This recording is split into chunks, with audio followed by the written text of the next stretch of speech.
Bitiguño, Nibiri Roni, Bitiguño. Sí, sí, claro.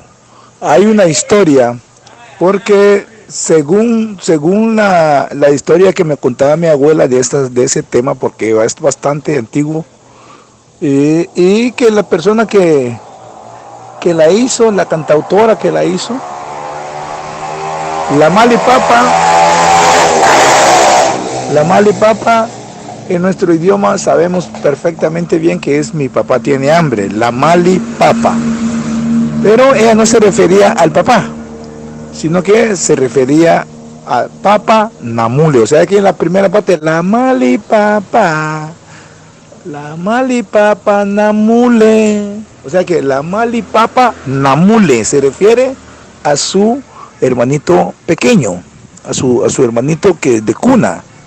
Entonces, la Malipapa Namule, y después lo arrulla.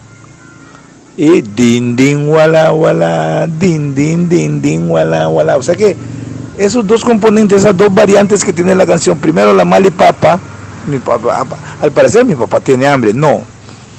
La Malipapa Namule, ahí expresa cabal el significado de la Malipapa Namule. Y luego lo arrulla, din din wala wala, din wala wala, din wala wala, din wala. Es una canción de cuna, por eso mucha gente le gusta, porque el tema tiene una expresión bastante profunda y un significado muy especial. Pues ahí estoy a la orden para servirle, cualquier duda estoy a la orden. Bitiguyo y Mabugu, la obine BC.